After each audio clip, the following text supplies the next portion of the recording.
Good morning, students. How are you? I hope that you are safe at your home. So stay home and stay safe. In the last class, we just mentioned the human nervous system, its classification. So in this particular video, we just going to study in depth about the central nervous system, its main component. So can you guess which is the main component of the CNS? Yes, it is the brain. So in this particular video, we are going to discuss brain, its structure and the functions. First of all, let's recall the human nervous system, its classification. The human nervous system is classified into CNS and the PNS. CNS is again classified into brain and the spinal cord, and the PNS is divided into cranial and the spinal nerves. I hope that you understood this classification very well. You may please note this classification table in your notebook. Now we are going to study in depth about the brain. Yes, brain is the central part of the nervous system. It is the most important organ in our body and the most important part of the nervous system. So here we are going to study the protective measures of the brain, parts of the brain and other details about the brain. Okay, are you ready? Yes. So please take your notebook and write the heading brain. First of all, we have to study the protection of the brain or the protective measures of the brain, because it is the vital organ in our body and we have to protect it very well. So there are three main protective measures for the brain. We have to study it in detail and separately. Yes. Yes, the first and most important protective measure of the brain is the skull. We know that skull is the bony case, a hard bony case. So in that particular bony case, the brain is protected very well. So you may please touch your skull. Yes, you can touch and feel the hardness and the hard nature of the skull. So in the bony case called the skull, the brain is protected very well. Next protective measure is the meninges. Meninges is the three-layered covering. Say three-layered covering or three-layered membrane. So brain is covered by a three-layered membrane called meninges. And this is also a protective measure. And the third protective measure is the CSF or the cerebrospinal fluid. Okay, cerebrospinal fluid is the fluid which are filled in the ventricles of the brain or the layers in between the meninges. So cerebrospinal fluid or CSF is filled in between the meninges and in between the ventricles of the brain. So I conclude that there are three main protective measures for the brain. They are the skull, it's a bony case, and second one is the three-layered membrane covering which is called meninges, and the third one is the fluid called cerebrospinal fluid. Okay, so you may please note this as a heading called the protective measures of the brain. So one by one you may please note that.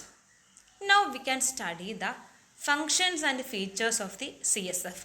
So CSF is a fluid which is formed from the blood and reabsorbed into the blood itself. So CSF is a cerebrospinal fluid. It is formed from the blood and reabsorbed back into the blood itself.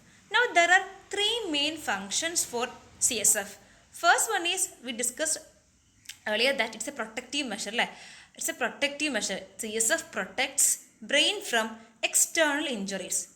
And the second one is CSF provide, because it's a fluid like nature, so CSF provide enough oxygen and nutrients to the brain tissues.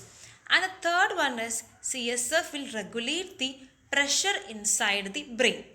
Okay, I repeat that functions of CSF as CSF has three main functions. They are, first one is it will protect the brain from the external injuries, and the second one is it will regulate the pressure inside the brain, and the third one is it will supply enough oxygen and nutrients for the brain tissues. Okay, clear? Yes. Now we can study the parts of the brain. Brain is the most vital organ and we can study the important parts of the brain. Yes, This is the structure or the typical structure of the human brain. So here you can see many parts here. So don't worry, we can study it as simple manner. Okay, so we first of all we just name or list the parts of the brain and its position, its function, etc., its features, etc. So you may please make a good interest on this topic. Okay, the first and the most important part of the brain is the cerebrum. So you may please focus on the picture here, cerebrum.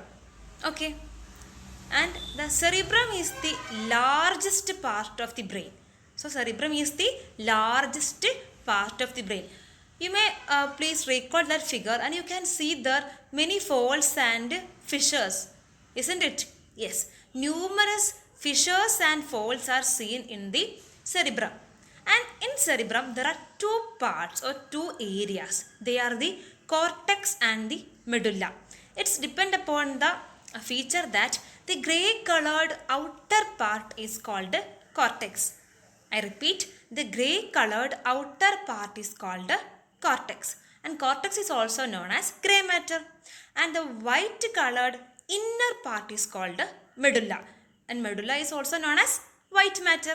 Okay, I again repeat that the grey colored outer part of the cerebrum is called the cortex or the grey matter, and the white colored inner matter is called the inner part is called the medulla, and is the white matter.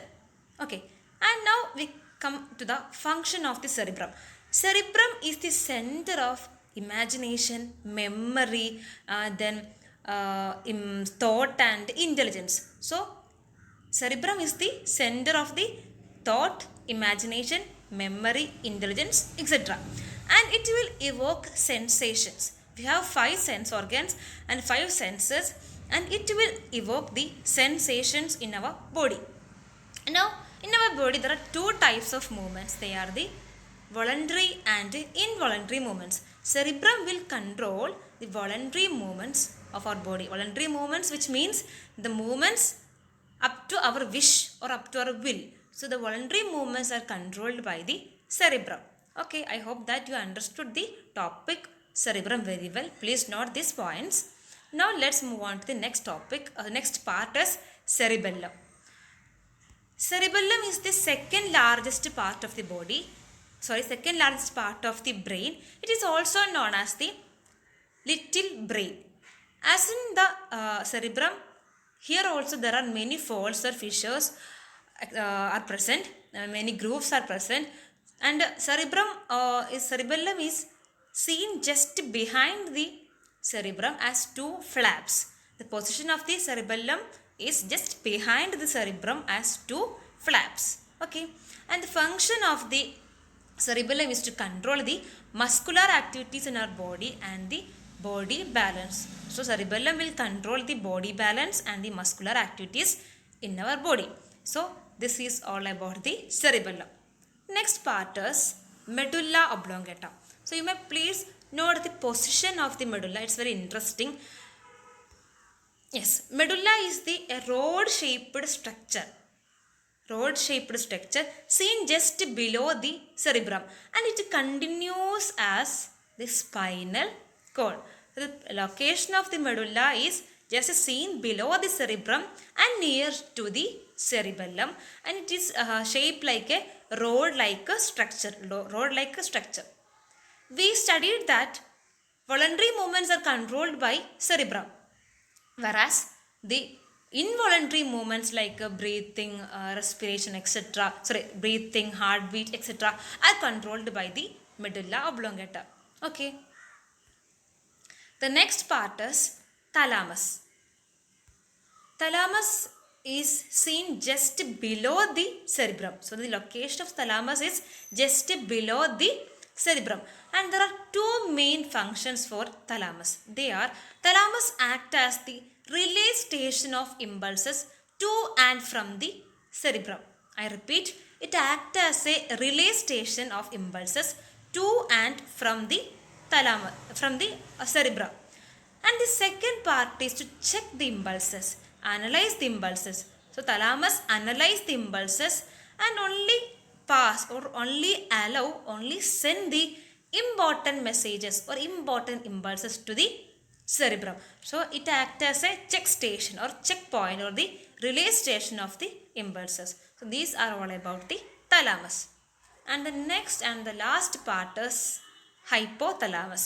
So the name itself indicates the position of the hypothalamus is just below the thalamus. And the main function of the hypothalamus is to, yes, maintain the homeostasis. Here the hypothalamus maintaining the homeostasis.